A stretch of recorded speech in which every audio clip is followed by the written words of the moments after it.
మంచిదే, ఎందుకంటే బాగా నిధి నిక్షేపాలు వస్తాయి కదా, ₹1,00,000 పైన పర్వాలేదు, అదే కదా, ఇంకా చాలా వస్తుంది కదా, అంతేనా? తప్పు కదమ్మా. అవును మేడం. అందులో నిధి నిక్షేపాలు ఉన్నాయా లేదా అన్నది మీకు తెలియదు. తెలియదు మేడం, తెలియదు. ఎవరినో నమ్మేసి మీరు ఆయన ఎంత డబ్బు అడిగితే అంత డబ్బులు ఇచ్చేస్తున్నారు. ఎంత డబ్బులు పంపించారు? 70,000 పంపించిన తర్వాత మళ్ళీ ఫోన్ చేసి డబ్బులు ఇవ్వని మళ్ళీ అడిగిండు. ఎంత అడిగాడు? మళ్ళీ 30,000 అడిగిండు మేడం. అయితే నా దగ్గర ఇప్పుడు లేవు, కొంత టైం కావాలి, తర్వాత చూద్దామని చెప్పేసరికి నా దగ్గర ఫోటోలు ఉన్నాయి నీవి అని పంపించిండు, వాట్సాప్కి పంపించిండు ఫోటోస్. అవి చెప్పుకోలేను మేడం, అవి చాలా అసభ్యంగా ఉన్నాయి మేడం. ఎవరి ఫోటోలు అసభ్యంగా ఉన్నవి? నావి ఆయన కలిసి దిగిన ఫొటోస్ మేడం. అంటే మీరిద్దరు కలిసి దిగారా? దిగలేదు. ఆ ఎపిసోడ్ కూడా ఉందా? తీర్థం ఇచ్చినప్పుడు వాళ్ళ ఇంటికి వెళ్ళినప్పుడు తీసిన ఫొటోసే మేడం అవి. అంటే ఆ తాగినప్పుడు మీకు సోయలేదా? అదే చీరతో ఉన్నాయా? మీరు ఏ బట్టలతో అయితే వెళ్ళారో ఆ బట్టలతో ఉన్నాయి మేడం. కాదు, ఇప్పుడు అవన్నీ ఎందుకు మాట్లాడుతున్నావు? అయిపోయిన దాని గురించి నువ్వు ఫస్ట్ పైసలు పంపిస్తే ఇలా పనుంది నాకు. పైసలు కాదు, ఇప్పుడు నా ఫ్యామిలీ కావాలి నాకు. మా ఆయన నాతో గొడవ పెడుతున్నాడు, ఎట్లా దిగినావు, ఎట్లా ఫొటోస్ పంపించిండ్రని. అవమ్మా, ఇప్పుడు నువ్వు డబ్బులు పంపిస్తే ఇప్పుడు మ్యాటర్ క్లియర్ అయిపోతుంది కదా. మా ఆయన ఒప్పుకుంటలేడు, ఇప్పుడు గొడవ పెడుతున్నాడు నాతో. మీ ఆయనతో నాకేం సంబంధం? మీ ఆయనకి చెప్పేసి వచ్చావు నా దగ్గరికి నువ్వు? కాదు, అట్లా చేయడం నీకు మోసం అనిపించట్లేదా? నీకు తప్పు అనిపించట్లేదా? తప్పేముందమ్మా దానిలో? నువ్వు నన్ను నమ్మొచ్చినావు, నమ్ముతేనే కదా ఎవరైనా మోసం చేసేది.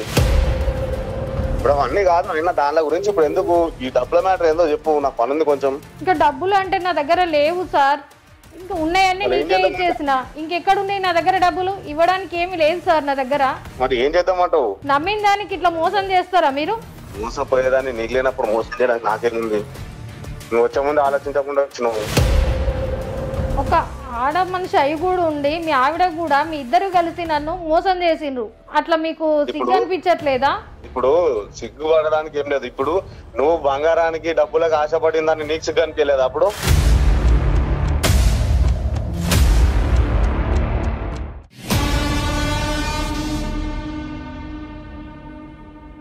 కాళ్లలో నొప్పి, నరాల వాపు వంటి లక్షణాలతో బాధపడుతున్నారా? వెరికోస్ వెయిన్స్ లో అత్యాధునిక చికిత్స Avis vascular centre. Avis hospital సమర్పించు లీగల్ అడ్వైస్ కార్యక్రమానికి స్వాగతం. నాతో పాటు అడ్వకేట్ వెంకటేశ్వరి గారు కూడా ఉన్నారు. నమస్తే అమ్మా. నమస్తే అమ్మ. సాధారణంగా నమ్మకాలు చాలా అవసరం. మనం నమ్మకంతోనే ముందుకెళ్తాం.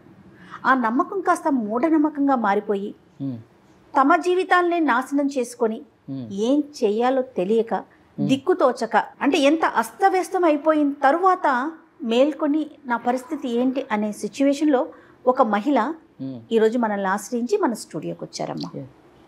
ఆవిడ పేరు లక్ష్మి. ఒకసారి ఆవిడతో మాట్లాడి మరి ఆ సమస్యకి పరిష్కారం ఏ విధంగా సూచిస్తారో చూద్దాం. మరి లక్ష్మితో మాట్లాడిద్దామా? లక్ష్మి నమస్తే అమ్మా. నమస్తే మేడం. నమస్తే. నా పేరు లక్ష్మి, మాది వరంగల్ మేడం. నాకు పెళ్ళై 15 సంవత్సరాలు అయింది. నాకు 2 ఆడపిల్లలు. ఏం చేస్తుంటావమ్మా? నేనేం లేదు మేడం, హౌస్ వైఫే.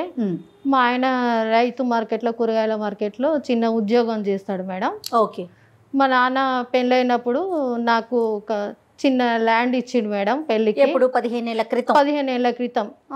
అప్పుడు 120 గజాల ల్యాండ్ ఇచ్చిండు. ఎక్కడ ఉంటదమ్మా ల్యాండ్? అది వరంగల్ దగ్గర చిన్న బురుజులు ఉన్నాయి మేడం, అక్కడ ఆ ప్లేస్ నాకు చూపించిండు. అంటే అది మీరు బురుజులు ఉంది అంటే అది మీ సొంత ఆస్తేనా లేకపోతే ఏమన్నా ప్రభుత్వ ఆస్తిని మీరు ఏమైనా మీ నాన్నగారు ఏమన్నా? లేదు, మా నాన్నకు తాతల ఆస్తి అప్పటి నుంచి వచ్చింది. దానికి సంబంధించిన డాక్యుమెంట్స్ ఉన్నాయా మీ తాతల ఆస్తి అని చెప్పేసి? ఉన్నాయి మేడం. Okay, right. అంటే ఒకటి జయ గారు, ఎందుకు నేను ఈ మాట అడిగానంటే ఆస్తికి సంబంధించినటువంటి ఏ కేసులైనా కానీ డాక్యుమెంట్స్ పైన ఆధారపడి ఉంటుంది. మీరెంతమంది తల్లి? మా నాన్న వాళ్ళకు తమ్ముడు, నేను, అమ్మ, నాన్న. నీకు ఒక తమ్ముడు ఉన్నాడు? ఒక తమ్ముడు ఉన్నాడు. ఆ తమ్ముడికి కూడా మ్యారేజ్ అయింది, 2 ఆడపిల్లలు. ఓకే. నాన్నగారు ఏం చేస్తుంటారు? నాన్నగారు ఏం లేదు, వ్యవసాయం చేస్తుండేవాడు. ఓకే. ఇప్పుడు సమస్య ఏంటి? అయితే ఇప్పుడే సమస్య వచ్చింది. మా నాన్నకి ఈ మధ్యలో హెల్త్ బాగుండట్లేదు. ఒకరోజు మా నాన్న నన్ను పిలిచి, అమ్మ అది రాజుల కాలం తాతల నాటిది, రాజులది, అందులో నిధులు నిక్షేపాలు ఉన్నాయి, అందులో నిధులు ఉన్నాయి, ఎవరికి నిక్షేపాలు ఉన్నాయని చెప్పారట. ఆయన చెప్పారా నీకు? మా నాన్నగారు చెప్పారు. నా డౌట్ కరెక్ట్ అయింది. అదే అదే. ఎందుకంటే రాజుల కాలం నాటి ఆస్తిలోని వీళ్ళు ఉన్నారు. ఇక్కడ ఒక డౌట్ క్రియేట్ అయ్యింది నాకు, బెనిఫిట్ ఆఫ్ డౌట్. అందులో నిధి నిక్షేపాలు ఉన్నాయి. ఓకే, నిధి నిక్షేపాలు మటుకు నా మైండ్ ఏమో, ఆస్తి మాత్రము ఆ యొక్క కోవకు చెందినటువంటి ఆస్తి. Right, Yes, carry on. చెప్పుమా. నిధి నిక్షేపాలు ఉన్నాయి, అది ఎట్టి పరిస్థితుల్లో ఎవరికి అమ్మొద్దు, నీ దగ్గర ఉంచుకో, నువ్వే పెట్టుకో అని చెప్పిన తర్వాత ఆ విషయము మా తమ్ముడికి తెలిసింది. అమ్మ ఇక్కడ నాకు ఒక డౌట్ అమ్మా, ఇప్పుడు తాతల నాటిది అంటే మీ నాన్నగారిది, వాళ్ళ నాన్నగారిది అట్లా వస్తా ఉంది కదా. అవును మేడం. సాధారణంగా మగ పిల్లలకి వస్తుంది, కానీ నీకు ఇవ్వటానికి గల కారణం ఏంటి? నీకెందుకు ఇచ్చారు ఆయన? మా నాన్న కట్నం కింద అవి రాసి పెళ్లి ఇచ్చాడు. రోజే, పెళ్ళప్పుడే నాకు రాసి ఇచ్చాడు మేడం. తమ్ముడికి తర్వాత తెలిసి ఈ ల్యాండ్ నేను ఇవ్వను, ఎట్లా రిజిస్ట్రేషన్ నీ పేరు మీద కాలేదు కదా, ఇవ్వడం ఎందుకు, నేనే ఉంచుకుంటా అని చెప్పాడు. ఏది అందులో నిధులు ఉన్నాయని నాన్నగారు చెప్పాక అంటే ఆయనకు కూడా తెలిసింది. మా నాన్న నాతో చెప్పిన విషయం మా తమ్ముడు విన్నాడు, అతను కూడా విన్నాడు, తెలిసింది. నాకేం ఆలోచన వచ్చింది అని అంటే, ఇది ల్యాండ్ లేకపోతే ఏంటి, ల్యాండ్లో ఉన్న నిధులు నిక్షేపాలైనా తీసుకుంటే మా పిల్లలకైనా యూజ్ అవుతుంది కదా, నాకు 2 ఆడపిల్లలు ఉన్నారు కదా అని నాకు అనిపించి నేను ఇట్లనే అదే ఆలోచనలో ఉన్నా. వరంగల్ నుంచి వస్తుంటే బస్సులో ఒక ఆమె కలిసింది నాకు. ఆమె ఏం చెప్పింది, మా పిల్లలకి ఇట్లా హెల్త్ బాగుంటలేదని నేను చెప్పాను అమ్మతోని. ఆమె చెప్తే ఆమె ఏమన్నదంటే, నాకు తెలిసిన అతను ఉన్నాడు అని ఫోన్ నెంబర్ ఇచ్చింది. ఎవరతను? ఆయన ఒక మంత్రాలు అవి చేస్తాడు, తాయితులు కడతాడు, ఆయన బాగా చేస్తాడు. మంచి ప్రశ్న. ఎందుకంటే హెల్త్ బాగా కనెక్ట్ కావాలి, మంత్రతంత్రాలు కనెక్ట్ పూజలు అవి చేస్తాడు, మా పిల్లలకు కూడా తగ్గింది, బాగానే ఉన్నారు అని చెప్పి ఫోన్ నెంబర్ ఇచ్చింది నాకు. అతని నెంబర్ ఇచ్చింది. ఇతను హైదరాబాద్లో ఉంటాడు, ఆయన సతీష్ అని చెప్పింది.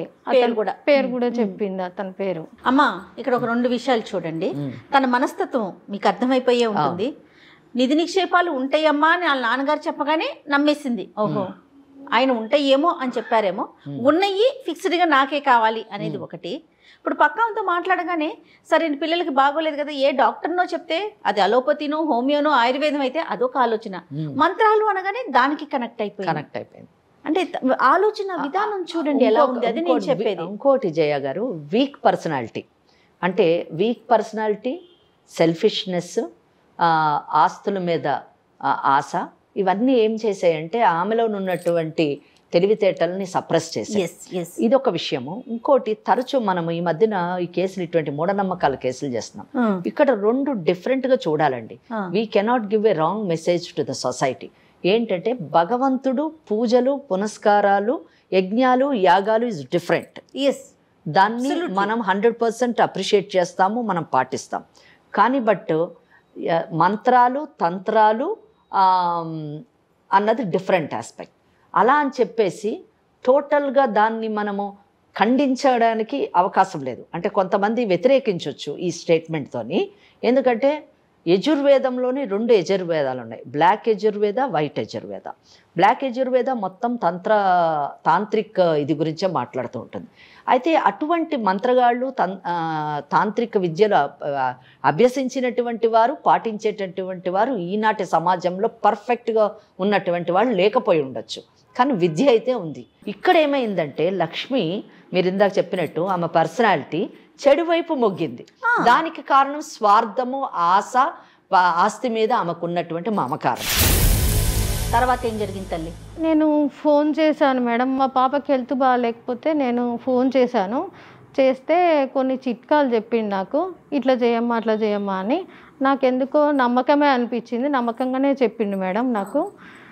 అట్లా చేసినా తగ్గిపోయింది. మీరు చిట్కాలు చెప్పారన్నారు కదా, చిట్కాలు ఏ టైప్ ఆఫ్ చిట్కాలు చెప్పారు?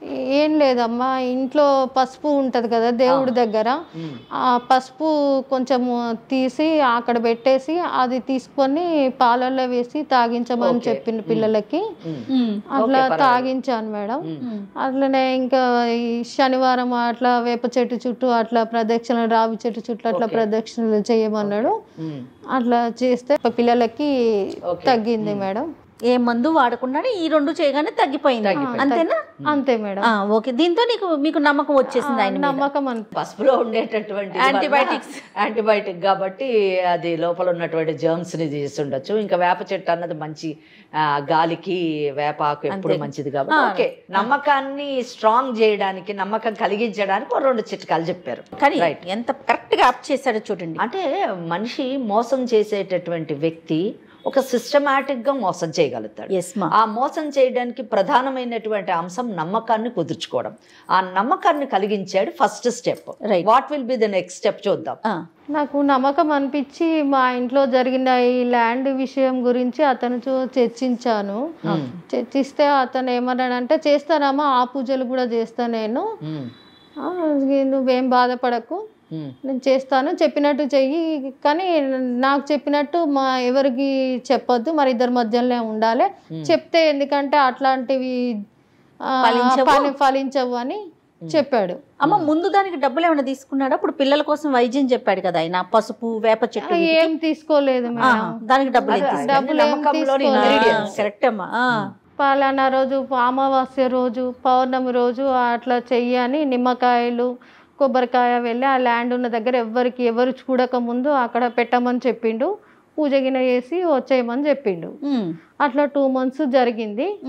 ఆ తర్వాత 2 months తర్వాత మళ్ళీ ఫోన్ చేస్తే నువ్వే ఇక్కడికి రావాలి, నా దగ్గరికి రా, హైదరాబాద్కి రా, వస్తే నేను పూజ చేసి కొంత సామాను ఇస్తాను, నేను పూజ సామాను తీసుకెళ్ళి అక్కడ పెట్టాల్సి ఉంటుంది ల్యాండ్లో అని చెప్పిండు. కాదమ్మా, నేను ఏమైనా సర్టెన్ టైం చెప్పాడా? ఇన్ని రోజుల్లో నీ పని అయిపోతుంది అట్లా ఏమైనా చెప్పాడా?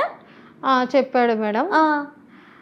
ఇప్పుడు 2 నెలలు అయిపోయింది కదా అని నేను అడిగిన. 2 నెలలు అయిపోయింది కదా, మరి ఏమైంది సార్ అని అంటే, అయిపోతుందమ్మా తొందరలోనే, చేద్దాము, నువ్వు ఒకసారి వచ్చేయి, అక్కడికి పూజ చేస్తా, ఇంటికి వచ్చేసాయి హైదరాబాద్కు. వాళ్ళ ఇంటికి రమ్మన్నాడమ్మా అని చెప్పాడు. నాకెందుకో కొంచెము సందేహం అనిపించింది. ఏం పర్లేదమ్మా, నాకు మ్యారేజ్ అయింది, రా అమ్మ, భయపడాల్సింది ఏం లేదని నమ్మకంగా 4 మాటలు మంచిగా చెప్పిండు.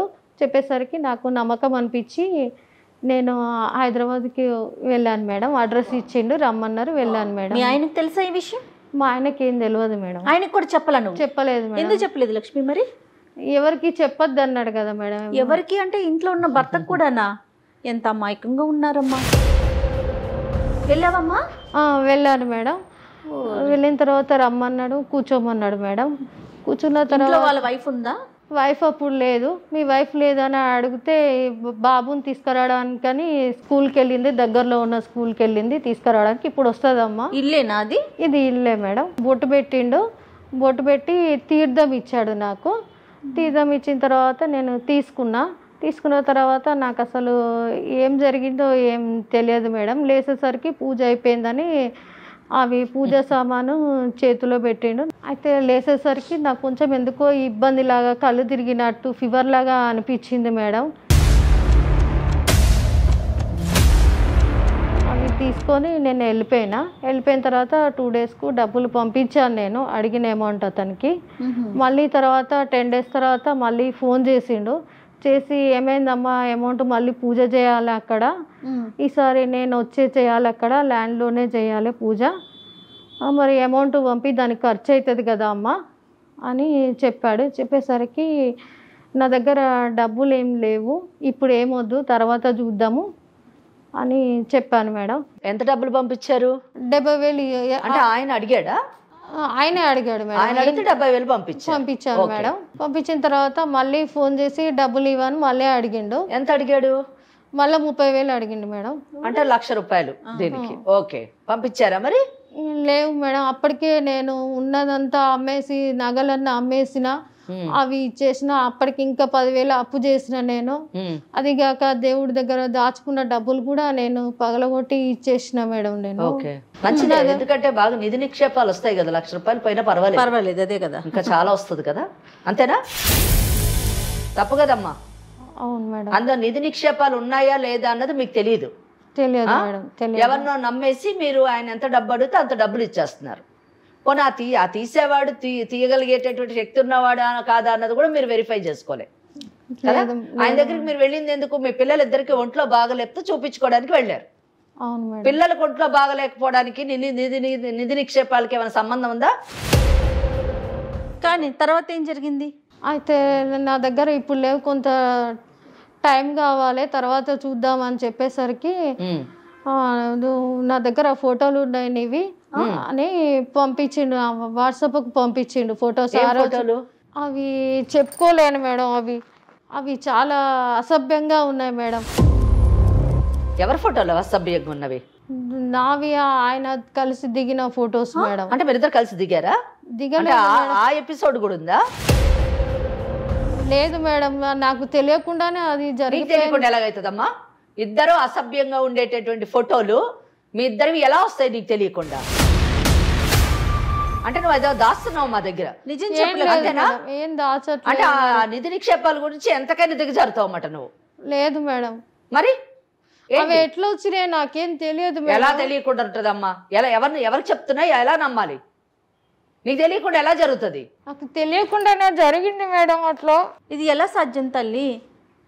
నువ్వు ఎప్పుడైనా అతన్ని ఇంకా మళ్ళీ పర్సనల్ గా కలిసావా? లేదు మేడం. ఒక్కసారి వెళ్ళటమేనా? ఒక్కటేసారి వెళ్ళినా మేడం నేను. ఆ ఒక్కసారికే అంటే ఏం జరిగిందని నువ్వు అనుకుంటున్నావు చెప్పు? నీకేమనిపిస్తుంది ఆ ఫొటోస్ చూసాక? ఎక్కడ తీసుకున్నాడు అనిపిస్తుంది? ఏమో మేడం, నాకు అర్థం కావట్లేదు అసలు. ఏదో వెళ్ళినప్పుడు తీర్థం లాగా ఇచ్చిండు, అంతకు మించి నేనేం తాగలేదు మేడం. అమ్మ నువ్వేం తాగావు ఏం తాగలేదు అని మేము అడగట్లేదు. ఆ ఫోటోలు ఎలా వచ్చాయి? నీ యొక్క అనుమతి లేకుండా, నీ ప్రమేయం లేకుండా ఆ ఫోటోలు ఎలా వచ్చాయి? ఫోటోలు ఒకవేళ ఏదో మామూలు ఫోటోలు అంటే పెద్ద ఇంత అడగాల్సిన అవసరం లేదు. అసభ్యకరంగా మీరు ఇద్దరు ఉన్నట్టు ఫోటోలు ఉన్నాయని చెప్తున్నారు మీరు. దాన్ని మేము ఏ విధంగా నమ్మాలి, ఏ విధంగా తీసుకోవాలి చెప్పండి మేడం. నాకేం తెలియదు మేడం, ఆ ఫోటోలు ఎట్లా వచ్చినాయో కూడా నాకు తెలియదు మేడం అసలు. అవి ఎప్పుడు తీసి ఉండొచ్చు? అవి పోనీ మీ లెక్క ప్రకారం తీర్థం ఇచ్చినప్పుడు వాళ్ళ ఇంటికి వెళ్ళినప్పుడు తీసిన ఫొటోసే మేడం అవి. అంటే ఆ తాగినప్పుడు మీకు సోయలేదా?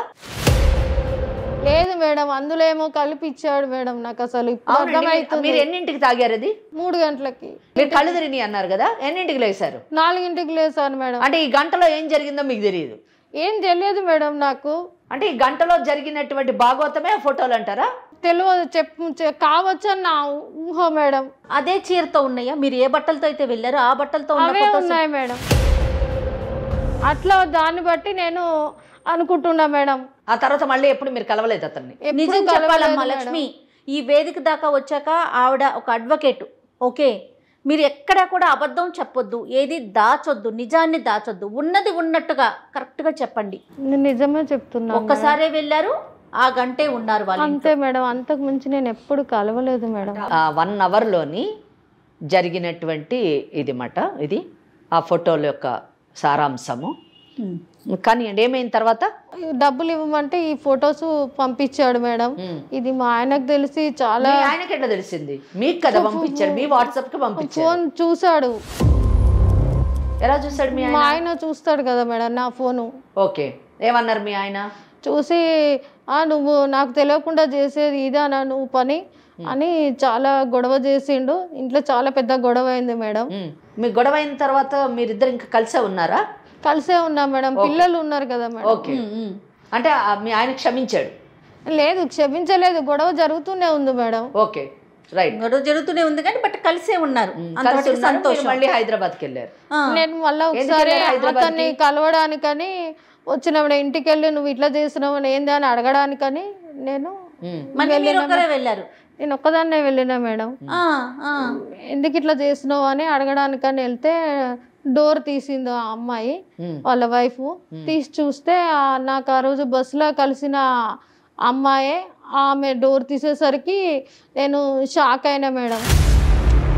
ఈమె ఇక్కడ ఎందుకు ఉన్నది, నాకు బస్సులో కలిసిన ఆమె అని అంటే అతను ఏమన్నాడంటే ఈమె మా వైఫే అని చెప్పేసరికి అప్పుడు నేను బాగా మోసపోయినా అని అర్థమైంది మేడం. బాగా నాకు అప్పటికి అర్థమైందా తల్లి? అప్పటికి అర్థమైంది మేడం, నేను మోసపోయినా. జరగాల్సిందంతా జరిగిపోయింది కదా. వాళ్ళ ఆవిడికి తెలుసా మిమ్మల్ని ఇలా చేశాడని? తెలుసు మేడం, ఇద్దరు అనుకోనే చేశారు మేడం. నేననేది డబ్బుల విషయం కాదు, మీకు మత్తిచ్చి ఇట్లా మిమ్మల్ని పాడు చేశాడన్న విషయం తెలిసిందా అలా ఆవిడికి? తెలియదు మేడం నాకు ఆ విషయం. అతనికి అంటే వాళ్ళ ఆవిడని కూడా మోసం చేశాడు. తెలియదు మేడం. కావచ్చు. అయితే ఇంక నాకు మోసపోయినా అని అర్థమైంది మేడం. ఇంటికి వచ్చిన ఇక నాకేం అర్థం కాక పాల్పోక మీది ప్రోగ్రాంలు చూసి ఒకరోజు ఇట్లనే న్యాయం జరుగుతుందేమో అని మీ దగ్గరికి వచ్చిన మేడం. నాకే మీరు న్యాయం చేయాలి. అదేగాక అతను చాలా మందిని మోసం చేస్తున్నాడు కదా మేడం. ఎంతో మంది మోసపోతున్నారు. చాలా మందిని మోసం చేశాడు మేడం. అయితే నా భర్త నన్ను వద్దంటున్నాడు మేడం. ఇదంతా జరిగింది, నువ్వు అసలు వద్దంటున్నాడు. నా వద్దు అంటే నా పిల్లల భవిష్యత్తు, ఏ పిల్లల కోసం నేను దాన్ని చేశానో, నిధులని నేను వెళ్ళాను నమ్మకంగా, ఫ్యామిలీనే వద్దు అని అన్నప్పుడు ఇంకా నేను ఏం చేయాలో నాకేం అర్థం కావట్లేదు మేడం. అసలు ఏది దిక్కు తోచట్లేదు మేడం. అందుకే నేను మీ దగ్గరికి వచ్చాను మేడం. నేను దేని గురించి వచ్చారు మా దగ్గరికి? మీ దగ్గరకు వస్తే న్యాయం ఏదైనా జరుగుతుంది అని. ఏం న్యాయం చేయాలి?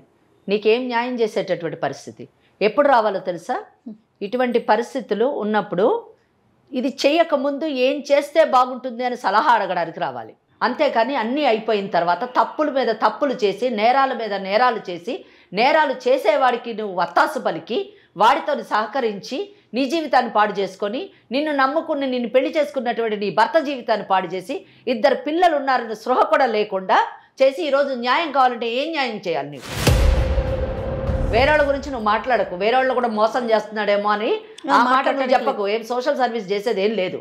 కానీ ముందు నీ జీవితాన్ని ఏం చేసుకున్నావు అది ఆలోచించు. అట్లా అనొద్దు మేడం, మీరే న్యాయం చేయాలి మేడం. తప్పకుండా అంటాను. కాదమ్మా, ఏ ధైర్యంతో నువ్వు ఒంటరిగా, అతను ఎవరో తెలియకుండా నువ్వు ఒంటరిగా ఎలా వెళ్తావమ్మా? ఎలా వెళ్ళావు అతని దగ్గరికి? నువ్వు తప్పు కదా అది. కొంచెం అన్న ఆలోచన ఉందా? ఒక్కటి జయ గారు, ఇటువంటి పనులు చేసేటటువంటి, అంటే ఇటువంటి ధైర్యం చేసేటటువంటి వాళ్ళు, ఇటువంటి స్వార్థపూరితమైనటువంటి పనులు చేసేవాళ్ళు, ఇటువంటి మూఢనమ్మకాలని ప్రేరేపించేటటువంటి వాళ్ళు, వత్తాసు పలికేటటువంటి వాళ్ళని మనం న్యాయం చేయాలి అని వస్తే న్యాయం చేయడం అన్నది ఇంపాసిబుల్. ఇంకోటి, మనం ఏదైనా వాళ్ళని సర్ది అంటే కౌన్సిలింగ్ చేయాలని చేయడం కూడా తప్పని నేను భావిస్తాను. ఎందుకంటే అటువంటి పని చేయడం వల్ల we're going to give a message that మీరు తప్పులు చేయండి, మేము ఇక్కడ ఉన్నాము కాపాడడానికి అని చెప్పడానికి చట్టం అయితే రెడీగా లేదు. ఇక్కడ లక్ష్మి మీద నాకు 100% వ్యక్తిగతంగా చాలా ఒక అమాయకురాలు అనేటటువంటి కన్సర్న్ అయితే ఉంది. కానీ చట్టం ఆమెకి ఎటువంటి సహకారం చేసేటటువంటి అవకాశాలు చాలా అరుదైనటువంటి అవకాశాలు. But one thing I can say, ఒకటి, ఆమె భర్త అంటే లక్ష్మి మోసపోవడం వల్ల తన అందమైనటువంటి జీవితాన్ని, కుటుంబాన్ని ఈరోజు విచ్ఛిన్నం చేసుకుంటుంది. కనుక ఆ భర్తని ఏ విధంగా అయినా కౌన్సిలింగ్ చేసి ఈమెను క్షమించమని అడిగేటటువంటి దిశలోని మనం ప్రయత్నించగలమా అన్నది ఒక ఇష్యూ. రెండోది, తెలుసో తెలియకో ఆమె అంటే తనకు న్యాయం జరగాలి అనే ఉద్దేశంలో ఆమె ఇంకా ఎంతమంది ఆడవాళ్ళకి అతను అన్యాయం చేస్తున్నాడో అని ఒక మాట అంది. కాబట్టి అటువంటి చర్యల నుంచి అతను ఆపు చేయడానికి ఎవరైతే సతీష్ అని ఉన్నాడో అతనికి సరిగ్గా గట్టిగా వార్నింగ్ ఇచ్చేటటువంటి అవకాశం ఉంది. మూడవది, ఇటువంటి మూఢ నమ్మకాలతోని ముందుకు వెళ్ళాలి అనేటటువంటి స్వార్థపూరితమైనటువంటి ఆలోచన కలిగినటువంటి మహిళల్ని ఇక్కడికి మనము స్టాప్ చేయడానికి, ఇటువంటి ఆలోచన నుంచి బయటపడండి, దాని పరిణామాలు ఏ విధంగా ఉంటాయో తెలుసుకోవాలి అనేటటువంటి విషయంలోనూ మనం ఒక మెసేజ్ ఇవ్వగలుగుతాం. ఒకవేళ సతీష్తో కానీ మీరు మాట్లాడితే రాబో కాలంలో ఇటువంటి పనులు చేస్తే ఇదే కార్యక్రమం ద్వారా అతనికి బుద్ధి చెప్తాము అన్నది కూడా నేను మాట్లాడతాను. అమ్మ, మన లాయర్ గారు చెప్పారు, సతీష్తో మాట్లాడదామా నీ భర్తతో మాట్లాడదామా, ఎవరైనా అసలు ఇక్కడికి వస్తారా, పోనీ పిలిపిద్దామా, నువ్వు ఎవరైనా వీళ్ళిద్దరిలో వీరు వస్తారు మేడం అంటే మన టీం వెళ్ళి వాళ్ళతో మాట్లాడి మేము తీసుకొస్తాను, ఏం చేద్దాం నువ్వు చెప్పు. ఇప్పుడు నీ దగ్గరే ఉంది, అసలు నీకేం కావాలి అన్నది. ఇక్కడ నువ్వు నీ భర్త గురించి మా దగ్గరికి వచ్చావా, లేకపోతే సతీష్ దగ్గర నుంచి డబ్బు రాబట్టడానికి వచ్చావా, లేదా వాడికి బుద్ధి చెప్పడానికి వచ్చావా అన్నది నువ్వు నిర్ణయించుకొని చెప్పాలి. ఏం చేద్దాం లక్ష్మి, చెప్పు నువ్వు. మా ఆయన నాతోనే ఈ గొడవ జరిగినాక 6 నెలల నుంచి కూడా నాతోనే ఉంటున్నాడు. కాకపోతే మీరు చెప్తే మా ఆయన వింటాడు మేడం, నాతో ఉంటాడు, నా ఫ్యామిలీ, నా సంసారం నిలబడుతుందనే నమ్మకం నాకు ఉన్నది మేడం. తప్పకుండా మేడంతో మాట్లాడిద్దాం. సతీష్ మాత్రం అసలు వదిలిపెట్టద్దు మేడం. నాలాంటి వాళ్ళు ఎంతో మంది మోసపోతున్నారు మేడం. కానీ అతనికి మాత్రం శిక్ష పడాలి మేడం. మరి శిక్ష పడాలంటే మీరు కోర్టులో కేసులు వేయడానికి సిద్ధంగా ఉన్నారా? ఉన్నాను మేడం. వేస్తారా? వేస్తాను మేడం. నేను ఓకే. దిక్కుతోచని పరిస్థితిలో ఉన్నటువంటి వారికి ఇటువంటి కార్యక్రమం నిజంగా చెప్పాలంటే సముద్రంలో పడ్డవాడికి ఏదో ఒక కర్ర దొరికినట్టుగా అన్నమాట ఒడ్డును చేరడానికి. సో ఈ కార్యక్రమం ద్వారా ఏదైనా సహాయం దొరకాలి, వాడికి బుద్ధి చెప్పాలనే ఆలోచనలో ఉంది. తప్పకుండా మరి ప్రయత్నిద్దాం. ముందు మనం అతనితో మాట్లాడదాం. ఈ అమ్మాయి చెప్పింది ఎంత మటుకు కరెక్ట్ కూడా మనం ఆలోచించాలి. ఆలోచించి మనం మాట్లాడి తర్వాత విల్ డిసైడ్. రైట్ అమ్మా. సో మీరు చెప్తున్నారు కాబట్టి నేను సతీష్కి ఫోన్ చేయమంటాను. లక్ష్మి కాల్ చేస్తారా? చేస్తాను మేడం. చెయ్యండి. Hello sir. చెప్పండి అమ్మా. నేను లక్ష్మిని మాట్లాడుతున్నా సార్. ఏమైందమ్మా? డబ్బులు పంపిస్తాను, ఇంకా పంపించలేదు. కాదు సార్, అట్లా మోసం చేయడం మీకేం తప్పు అనిపించట్లేదా సార్? అట్లా ఫొటోస్ పెట్టి నన్ను ఎందుకు ఇట్లా బ్లాక్మెయిల్ చేస్తున్నావు నన్ను? కాదు, ఇప్పుడు అవన్నీ ఎందుకు మాట్లాడుతున్నావు? అయిపోయిన దాని గురించి నువ్వు ఫస్ట్ పైసలు పంపిస్తే ఇలా పనుంది నాకు. పైసలు కాదు, ఇప్పుడు నా ఫ్యామిలీ కావాలి నాకు. మా ఆయన నాతో గొడవ పెడుతున్నాడు, ఎట్లా దిగినావు, ఎట్లా ఫొటోస్ పంపించిండ్రని. అవమ్మా, ఇప్పుడు నువ్వు డబ్బులు పంపిస్తే ఇప్పుడు ఆ మ్యాటర్ క్లియర్ అయిపోతుంది కదా. మా ఆయన ఒప్పుకుంటలేడు, ఇప్పుడు గొడవ పెడుతున్నాడు నాతోని. మీ ఆయనతో నాకేం సంబంధం? మీ ఆయనకి చెప్పేసి వచ్చావు నా దగ్గరికి నువ్వు? కాదు, అట్లా చేయడం నీకు మోసం అనిపించట్లేదా? నీకు తప్పు అనిపించట్లేదా? తప్పేముందమ్మా దానిలో? నువ్వు నన్ను నమ్మొచ్చినావు, నమ్ముతూనే కదా ఎవరైనా మోసం చేసేది. ఇప్పుడు అవన్నీ కాదు అయినా దానిల గురించి ఇప్పుడు ఎందుకు? ఈ డబ్బుల మ్యాటర్ ఏందో చెప్పు, నాకు పనుంది కొంచెం. ఇంకా డబ్బులు అంటే నా దగ్గర లేవు సార్. ఇంకా ఉన్నాయన్నీ నీకే ఇచ్చేసిన. ఇంకెక్కడ ఉన్నాయి నా దగ్గర డబ్బులు? ఇవ్వడానికి ఏమి లేదు సార్ నా దగ్గర. మరి ఏం చేద్దామంటావు? మరి పంపించానా? ఏం పంపిస్తారు సార్? ఫోటోలు పంపించింది కదా సార్, పంపిస్తేనే ఇంట్లో ఇంత గొడవ అవుతుంది. నమ్మిన దానికి ఇట్లా మోసం చేస్తారా మీరు? ఇదేనా మోసం చేయడం ఆడవాళ్ళను? మోసపోయేదాన్ని నీకు లేనప్పుడు మోసం చేయడానికి నాకేముంది? నువ్వు వచ్చే ముందు ఆలోచించకుండా వచ్చినావు. ఒక ఆడ మనిషి అయి కూడా ఉండి మీ ఆవిడ కూడా మీ ఇద్దరు కలిసి నన్ను మోసం చేసిండ్రు. అట్లా మీకు సిగ్గు అనిపించట్లేదా? ఇప్పుడు సిగ్గు పడడానికి ఏం లేదు. ఇప్పుడు నువ్వు బంగారానికి డబ్బులకు ఆశపడిందని నీకు సిగ్గు అనిపించలేదు? అప్పుడు ఏదో నాకు తెలివి తక్కువ ఇట్లా మీలాంటి వాళ్ళలో పడి మోసపోయినా. నీ లాభం కోసం నా దగ్గరకు వచ్చినావు, అప్పుడు నా లాభం కూడా చూసుకోవాలి కదా నేను. లాభం అంటే ఇదే సార్? ఇట్లా మీరు చేసేది? ఈ రోజు రేపు బయట పైసలు తప్ప ఏం నడుస్తుంది? ఇప్పుడు నువ్వు సరే, నువ్వు నా దగ్గరికి ఎందుకు వచ్చినావు? పైసల కోసమే కదా, బంగారం కోసమే కదా. అవును. మరి ఇప్పుడు నీ లాభం నువ్వు చూసుకున్నావు, నా లాభం కూడా నేను చూసుకోవాలి కదా. అప్పుడు ఏం లాభం చూసుకుంటావు? సతీష్. హలో, ఎవరు? నేను వెంకటేశ్వర అడ్వకేట్ మాట్లాడుతున్నాను. ఏంటి లాభం చూసుకునేది? నీ దగ్గరికి ఆమె డబ్బు గురించి, నిధి నిక్షేపాల తవ్వకాల గురించి వచ్చింది, అంతేగాని ఆమె క్యారెక్టర్ పోగొట్టుకోవడానికి రాలేదు. నువ్వేం చేసావు ఆమెని? ఏం తమాషా చేస్తున్నావా? సతీష్, ఇది లీగల్ అడ్వైజ్ అనే ఒక కార్యక్రమం. దీనికి ఈ లక్ష్మి అనే ఆవిడ మా దాకా వచ్చింది. నాతో పాటు నేను జయాని సుమన్ టీవీ నుంచి ఈ ప్రోగ్రామ్ చేస్తున్నాం. సీనియర్ అడ్వకేట్ వెంకటేశ్వరి గారు ఇక్కడే ఉన్నారు. మీ ఫోన్ సంభాషణ అంతా కూడా మేమంతా వింటూ ఉన్నాం. మీరేం మాట్లాడుతున్నారు సతీష్? అసలు ఆవిడ మీ దగ్గరికి ఎందుకు వచ్చింది? మీరేం చేశారు? టీవీ దాకా తీసుకెళ్ళారా లక్ష్మి నువ్వు? ఇదే అదంతా అయిపోయింది. ఇప్పుడు మేము అడిగే ప్రశ్నకి సమాధానం చెప్పండి. చెప్పండి మేడం, ఏం జరిగింది అసలు? లక్ష్మి మీ దగ్గరికి ఎందుకు వచ్చింది? అది అడ్వకేట్ గారు అడుగుతా ఉన్నారు. వాళ్ళ ఇంట్లో ఏదో నిధి ఉందని చెప్పేసి మా వైఫ్ కి కన్సల్ట్ అయి నా దగ్గరకు వచ్చారు వాళ్ళు. ఇప్పుడు వాళ్ళ నిధి మేము తీపిచ్చి ఇద్దామని చెప్పేసి మేము కూడా మాట్లాడినాము. మేము కూడా అది అయిపోయింది. ఏంటి నిధి తీసేయడానికి నువ్వేమైనా ఎక్స్పర్ట్ వా? ఏం సైన్స్ చదివావు నిధి తీయడానికి? నీకేం పర్మిషన్స్ ఉన్నాయి? నిధులు ఎవరు ఆస్తులు సతీష్? మీ ప్రైవేట్ ఆస్తులా? నిధి తీయడానికి నువ్వెవరు? ప్రైవేట్ ఆస్తి కాబట్టి నా దగ్గర ఎక్కువ తక్కువ మాట్లాడకు. అడిగిన దానికి సమాధానం చెప్పు. నీకేం రైట్ ఉంది అని అడుగుతున్నా. పర్మిషన్ ఉందా గవర్నమెంట్ దగ్గర నుంచి? గవర్నమెంట్ కి తెలిసి పనులు జరగాలంటే జరగవు మేడం. ఏది అవన్నీ నువ్వు చెప్పకు. గవర్నమెంట్ పని జరుగుతాయో జరగవో తెలియదు కానీ నువ్వు లోపలికి వెళ్ళడం మాత్రం ఖాయం. నిధి మటుకు ఆగకుండా ఇంకెక్కడికి వెళ్ళావు? ఇంకేం చేసావు ఆమెని? నిన్ను నిధి తీయమని అడిగింది కానీ తన క్యారెక్టర్ తీసుకోమని అడగలేదు కదా. ఏం చేసావు? ఇప్పుడు వచ్చిన ఆమెకు లేదు కదా మేడం. అప్పుడు ఆశపడే కదా నా దగ్గరకు వచ్చిర్రు. ఆశతోనే నా దగ్గరకు వచ్చింది. అవును, దేనికి వచ్చింది? నిధి తీసి పెట్టమని వచ్చింది. అక్కడతో ఆగేవా నువ్వు? చేయాల్సిన వెదవపడంతా చేసి ఇంకా పైపిచ్చు అమ్మాయిని బెదిరించటమా? ఆ ఫొటోస్ ఇవి అవి బయట పెడతానని చెప్పి ఇంకా అమాయకురాలు కాబట్టి సారు అని మాట్లాడుతా ఉంది నీతో. ఏం సతీష్, ఇది కరెక్టేనా మీరు చేసే పని? మీతో పాటు మీ భార్య కూడా ఉందని చెప్తా ఉంది. ఏదసలు ఆవిడేది? ఆవిడకి ఇవ్వండి ఫోన్, ఒకసారి మాట్లాడదాం. ఇట్లా మోసం చేయటం ఇట్లానా? వచ్చినప్పుడు లేకపోతే అంటే లేకపోతే మీ ఇష్టం వచ్చినట్టు చేస్తారా అమాయకుల్ని చూసి? ఇప్పుడు ఆమెకు తెలివి లేదు, తెలివంతా ఏంటో మేము చూపిస్తాం. తెలివి లేదు కాబట్టి అన్ని పోగొట్టుకుంది. ఇప్పుడు ఆమెకు తెలివి తెప్పించి నువ్వెంత తెలివి తక్కువ అన్నది ప్రూవ్ చేస్తాం. ఓకేనా? ఇలాంటివి చాలా చూసినా మేడం నేను. ఇలాంటివి చాలా చూసాడంట. అదే చాలా చూసావు, ఇప్పుడు ఇది లాస్ట్. చాలా చూసావు, చాలా మందిని మోసం చేశాను అని నువ్వే ఒప్పుకుంటున్నావు. ఈ సాక్ష్యం చాలు. నువ్వు ఆమె భర్తకి ఆమెకి ఫోటోలు పంపించావు వాట్సాప్లోని, ఆ సాక్ష్యం చాలు నువ్వేం చేసావని. నీకు తెలుసా నువ్వేం చేసావని నువ్వు చెప్తున్నావో? చెప్తాను. చట్టపరంగా ఇతనికి అసలు ఎలాంటి శిక్ష పడుతుందో చెప్పండి అమ్మా. చట్టం ఏం చేస్తుందో చెప్పండి ఒక్కసారి. చెప్పేది మేడం, ప్రపంచంలో మోసపోయే వాళ్ళు ఉన్నంత వరకు మాలాంటి వాళ్ళు ఉంటూనే ఉంటారు. Okay, very good. అలాగే చట్టం కూడా ఉంటుందండి సతీష్. మీరు చెప్పేది వినడానికి మేము లేము ఇక్కడ. చెప్పనియండి. ఓకే, చెప్పు సతీష్, చెప్పు. మోసపోయే వాళ్ళు ఉన్నంత కాలము మోసం చేసేవాళ్ళు నీలాంటి వాళ్ళు ఉంటారు. తర్వాత నెక్స్ట్ చెప్పు. ఆమె కూడా వాళ్ళ ఇంట్లో వాళ్ళకి తెలియకుండా మోసం చేసి నా దగ్గరకు వచ్చింది. ఓకే, వాళ్ళ ఇంట్లో మోసం చేసుకుంది. నీలాగా పరాయోడు పెళ్ళాన్ని మోసం చేయలేదు. నీ పెళ్ళాన్ని ఎవరన్నా అలా చేస్తూ ఊరుకుంటావా? మోసం చేసినటువంటి వాడికి నేరం పైన ఒక చట్టం ఉంటుందని తెలుసా నీకు? చాలా చూసానన్నావు కదా. ఆ చాలా కేసుల్లోనే ఎవరు చట్టాన్ని ఆశ్రయించి ఉండరు. కానీ ఈ కేసులో ఏమవుతుందో విను. సతీష్, అసలు మీరు ఏం మాట్లాడుతున్నారు మీకు అర్థమవుతోందా? మేడం, ఇప్పుడు ఒక్క ఆమె మీ దగ్గరకు వచ్చిందని చెప్పేసి మీరు ఇన్ని మాట్లాడుతున్నారు. నేను రోజుకి ఎన్ని చేస్తానో ఏం చేస్తానో నాకు తెలుసు. ఇప్పటిదాకా నేను నన్ను ఎవరు పట్టుకున్నది లేదు, చేసింది లేదు. అదే కదా, అదే కదా. మీరు ఏం చేస్తారో చేసుకోండి మేడం, నాకు సంబంధం లేదు. లక్ష్మి, నువ్వైతే ఇప్పుడు నేను చేసేది చూడు, నీ బతుకు ఏమైతే చూడు, నీకు అత్త ఏమైతే చూడు. నిన్ను మాత్రం అసలు వదిలిపెట్టాను. నన్ను ఇంత దూరం తీసుకొచ్చి ఇది దాకా చేసినావు కదా, నీ సంగతి ఏందో నేను చూస్తా.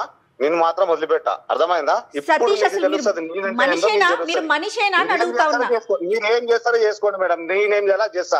లక్ష్మి, నిన్నైతే వదిలిపెట్టాను. చిట్కేసి మరి చెప్తున్నా, చేసుకోండి. నీకు తెలుస్తుంది నేనేందో, నీకు తెలుస్తుంది. నువ్వు మళ్ళీ నా కాళ్ళ దగ్గరకు వచ్చే రోజు దగ్గరలో నుండి నీ చూసుకోక పెట్టేశాడమ్మా.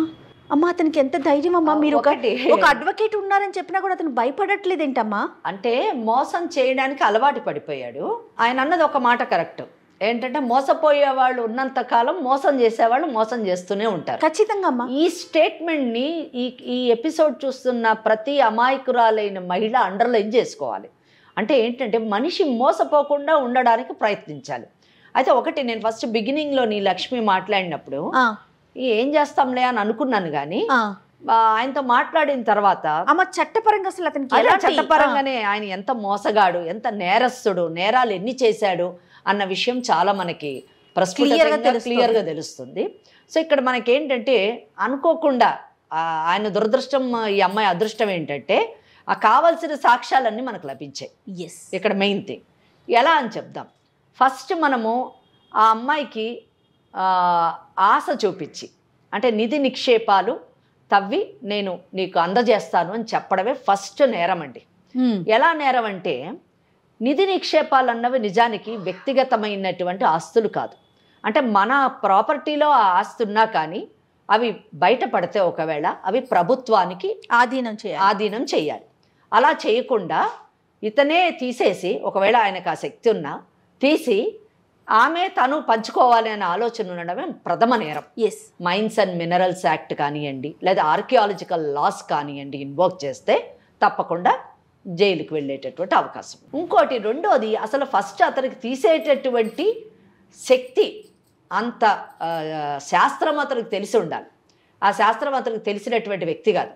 తెలిసి ఉంటే ఇమీడియట్గా తీసేవాడు. కానీ ఈమె దగ్గర ఇన్స్టాల్మెంట్ వైజ్ డబ్బులు గుంజడము, ఆ తర్వాత ఈమె యొక్క లోబర్చుకోవడం, క్యారెక్టర్ని అసాసినేట్ చేయడము నిజంగా దురదృష్టకరమైన. ఇది రెండో నేరం.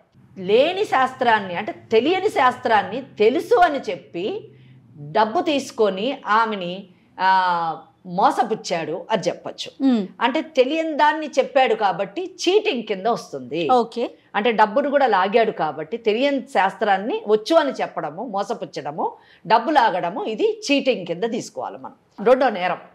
మూడోది, ఎక్కడ అన్నిటికంటే చాలా గొప్ప నేరం ఏంటంటే, తీసిస్తానని డబ్బు తీసుకోవడమే కాకుండా ఆమెని లోబర్చుకోవడం అన్నది నిజంగా చాలా భయానకమైనటువంటి నేరం. అంటే ఇక్కడ రెండు విషయాలు, రెండు విధాలు కూడా ఇతన్ని నేరంలోని మనం రెండు సెక్షన్స్ని ఇన్వోక్ చేయొచ్చు. ఒకటి, ఈమె సోయిలో లేనప్పుడు, స్పృహలో లేనప్పుడు ఈమెని లోబర్చుకోవడం అన్నది నిజం చెప్పాలంటే రేప్ కింద వస్తుంది. అది చాలా కఠినమైనటువంటి శిక్షకు లోనయ్యేటటువంటి అవకాశం ఉంది. ఇంకోటి, ఇప్పుడు న్యాయ సంహిత అంటే ఎప్పుడైతే అమెండ్మెంట్ అయిందో, ఈ అమెండ్మెంట్ ప్రకారం తీసుకుంటే నిజానికి సెక్షన్ 69 అని కొత్తగా పెట్టారండి. ఈ సెక్షన్ 69 ఏంటంటే ఏదో ఆశ చూపించి లోపరుచుకోవడం. ఇక్కడ ఈమె 2 సెక్షన్స్లోకి వస్తుంది. అంటే ఒక పక్కన రేప్ సెక్షన్లోకి వస్తుంది, ఎందుకంటే ఆమెకు తెలియకుండా లోపరుచుకున్నాడు. రెండోది ఒకవేళ లేదు ఆమె ఇష్టంతోనే చేసింది అని ఈయన కన్వర్ట్ చేయాలని ట్రై చేసినా అదేమవుతుందంటే సెక్షన్ 69 ఈమెకి నిధి నిక్షేపాలు తీసిస్తాను అని ఆశ చూపించి ఈమెని లోపరుచుకున్నాడు అన్నది సెక్షన్ 69 ఇన్వోక్ చేస్తే 10 సంవత్సరాలు శిక్ష పడుతుంది. రెండోది ఇప్పుడు చూసారు, ఒక పక్కన చీటింగ్లో పడ్డాడు, ఒక పక్కన మైన్స్ అండ్ మినరల్స్ యాక్ట్ పడ్డాడు, ఆర్కియాలజికల్ లాస్లో పడ్డాడు, అలాగే భారతీయ న్యాయ సంహితలోని రేప్ కింద తీసుకోవచ్చు, 69 కింద తీసుకోవచ్చు. ఇలా ఇన్ని సెక్షన్స్లోని అతన్ని ఇరికిచ్చి తప్పకుండా అతనే కాదండి అతని భార్య కూడా అతనితో తోడయింది కాబట్టి ఆమెను కూడా పార్టీని చేసి ఇద్దరిని కలిసి వేస్తే తప్పకుండా ఇద్దరు 10 సంవత్సరాల పైన శిక్షకు లోనయ్యేటటువంటి అవకాశం ఉంది. అయితే ఈ సెక్షన్స్ అన్ని ఇన్వోక్ చేసి ఈమె కంప్లైంట్ వేయొచ్చు, తప్పకుండా న్యాయం జరుగుతుంది, అంటే అతనికి శిక్ష పడుతుంది. అంతేకాకుండా తీసుకున్నటువంటి డబ్బుకి సాక్ష్యం కానీ ఉంటాయి, ఎందుకంటే ఆమె పర్సనల్గా పోయి ఇవ్వలేదు, పంపించింది కాబట్టి గూగుల్ పేనో దేని ద్వారా బ్యాంక్ ద్వారా పంపించింది కాబట్టి దానికి రికవరీ సూట్ వేసుకొని ఆమె సివిల్ సూట్ వేసుకొని ఆమె డబ్బులు కూడా పరుచుకోవచ్చు. ప్లస్ ఆమె ఇంకొక కేసు అంటే అతను చేసినటువంటి పని వలన అతని భర్తతోని ఆమె ఎన్ని బాధలు పడ్డది, మానసికంగా మెంటల్ ఎగనీ అండ్ సైకలాజికల్ డిప్రెషన్కి ఆమె లోనయ్యింది కాబట్టి క్రిమినల్ డిఫమేషన్, ఆమె పేరు కూడా పోయింది కాబట్టి, పరువు పోయింది కాబట్టి క్రిమినల్ డిఫమేషన్ కూడా ఆమె వేసేటటువంటి అవకాశం ఉంది. ఈ మెంటల్ ఎగనీ అండ్ సైకలాజికల్ డిప్రెషన్కి లోనయ్యింది కాబట్టి సివిల్ డ్యామేజెస్ కింద ఆమె ఒక ₹1,00,00,000 ఎంత అమౌంట్ కావాలంటే అంత అమౌంట్ని ఆమె అడిగేటటువంటి అవకాశం ఉంది. సో ఇన్ని కేసులు ఆల్మోస్ట్ 10 to 15 కేసెస్ ఆయన మీద క్రిమినల్ అండ్ సివిల్ కేసెస్ వేసేటటువంటి అవకాశం ఉంది. ఒక్క అమ్మాయి ఇలాగ నిలబడి అన్నాడు కదా, ఇలాంటి చాలా చూశానని, ఇట్లా చాలా మంది ఆడవాళ్ళని నేను మోసం చేశాను అన్నాడు, అదో పెద్ద సాక్ష్యం. అంటే తన తప్పుని తన నేరాన్ని తానే ఒప్పుకున్నాడు కాబట్టి అదొక సాక్ష్యంగా తీసుకొని ఈ కేసులన్నీ వేస్తే ఇంకొకసారి ఇటువంటి పనులు చేయడానికి అతను ముందడుగు వెయ్యడు, ఇటువంటి వితండవాదం వాదించడు. ఒక 10 సంవత్సరాలు జైల్లో ఉంటే ఇద్దరికి, ముఖ్యంగా భార్య ఇద్దరు ఉంటే అప్పుడు బాగా బుద్ధి వస్తుంది. So this is the best remedy. Lakshmi, ఇది సతీష్కి సంబంధించి నువ్వేం చేయాలి, ఎలాంటి సెక్షన్స్ ప్రకారం ఎలాంటి శిక్షలు పడతాయో మన అడ్వకేట్ గారు క్లియర్గా చెప్పారు. ఏమ్మా మరి అమ్మ లక్ష్మికి మీరేం చెప్తారమ్మా? లక్ష్మికి నేను ఒకటే చెప్తాను, అర్థమైంది కదా, అంటే మనము అమాయకంగా ఎవరిని పడితే వాళ్ళని నమ్మి ఆశకి లోనయ్యి స్వార్థపూరితమైన పనులు చేస్తే మన జీవితం ఎలా పాడవుతుంది అన్న విషయం మీకు అర్థమై ఉంటుంది. కనుక ఇంక నుంచి ఇటువంటి వాళ్ళని నమ్మకండి, ఇటువంటి పనులు చేయకండి, మీ కుటుంబాన్ని మీ పిల్లలతోని మంచిగా ఉండడానికి ప్రయత్నించండి. ఈ మెసేజ్ మీకే కాదు, నిజానికి ఈ ఎపిసోడ్ చూస్తున్న ప్రతి ఒక్కరికి. ఎందుకంటే మేడం ఇక్కడ నేను ఇంకో విషయం చెప్పాలి, ఈ నిధి నిక్షేపాలు తవ్వకాలు వీటి మీద చాలా యంత్రతంత్రాలు చేయడము, నరబలులు ఇవ్వడము, ఇవన్నీ నిజానికి చాలా కామన్ ఇష్యూస్. చాలా పెద్ద పెద్ద వాళ్ళు, చదువుకున్నటువంటి వాళ్ళు, డబ్బున్న వాళ్ళు కూడా దీని వెనుక ఇటువంటి పనులు చేస్తున్నటువంటి సంఘటనలు అనేకము మా కోర్టులో కూడా చాలా కేసులు వస్తూ ఉంటాయి. కనుక ఇది నిజం చెప్పాలంటే లక్ష్మి లాంటి వాళ్ళు చాలా చిన్నవాళ్ళు, చాలా అమాయకులు. కనుక ఇటువంటి ఎవరైనా సరే అండి, ఇటువంటి పనులలోని మీరు అనవసరంగా దిగొద్దు, మీ జీవితాలని పాడు చేసుకోవద్దు. లక్ష్మి, మీ హస్బెండ్ని తీసుకొని ఒకసారి రండి, వస్తే అతనితో నేను మాట్లాడతాను, మీ ఇద్దరికి కౌన్సిలింగ్ ఇచ్చి అతన్ని ఒప్పించి మీ కుటుంబాన్ని సరిదిద్దడానికి ప్రయత్నం చేస్తాం మేము. తప్పకుండా తీసుకొస్తాను మేడం. కాదమ్మా లక్ష్మి, మేడం చెప్పింది విన్నావు కదా, సో జాగ్రత్తగా ఉండు, మీ హస్బెండ్ని తీసుకురా, మేడం ఒకసారి ఆయనతో కూడా మాట్లాడతారు, సరేనా? సరే మేడం. ఓకే. మరి ఇప్పుడు మీరు ఫోన్ చేస్తే విన్నారు కదా మేడం, నేనేం చేస్తానో చూడు, బెదిరిస్తున్నాడు కదా మేడం, మళ్ళీ డబ్బులు అడుగుతున్నాడు కదా, మరి నేనేం చేయమంటారు మేడం? మరి ఇది నిజమే కదమ్మా? కరెక్టే, కానీ నేను నీకు ఆల్రెడీ చెప్పాను, నువ్వు అసలు ఆయన మీద ఆల్మోస్ట్ 10 కేసులు సివిల్ క్రిమినల్ ఇమీడియట్గా చేసేయాలి, అసలు నీ జోలికి వచ్చే అవకాశం ఉండదు. ఒకవేళ ఆయన ఏమన్నా బెదిరించినా అవన్నీ కూడా కేసులోని ఒక పార్ట్ అయిపోతాయి. వెంటనే దగ్గరున్న పోలీస్ స్టేషన్కి వెళ్ళి ఇలా బెదిరిస్తున్నాడు అని చెప్పేసి ఒక కంప్లైంట్ ఇవ్వచ్చు. ప్లస్ నువ్వు వేసినటువంటి కేసుల్లో కూడా ఒక పిటిషన్ వేయొచ్చు. ఓకేనా? నువ్వేం భయపడ. అసలు నిజం చెప్పాలంటే ఒక్కసారి నువ్వు కేసులు వేసిన తర్వాత నీ జోలికి రాడమ్మా. ఆయన కోర్టు చుట్టూ తిరిగి ఆ దాంట్లోనే ఆయనకు టైం సరిపోతుంది. లేట్ చేయకుండా ఇమీడియట్ గా ఆ పని చేయాలి. సరేనమ్మా? సరే మేడం. ఓకే అమ్మా, జాగ్రత్తగా వెళ్ళరా మరి. ఉంటాను మేడం. రైట్. ఓకే అమ్మా, థ్యాంక్ యూ సో మచ్ అమ్మా. నమస్తే. కాళ్లలో నొప్పి, నరాల వాపు వంటి లక్షణాలతో బాధపడుతున్నారా? వెరికోస్ వెయిన్స్ లో అత్యాధునిక చికిత్స ఏవిస్ వాస్కులర్ సెంటర్.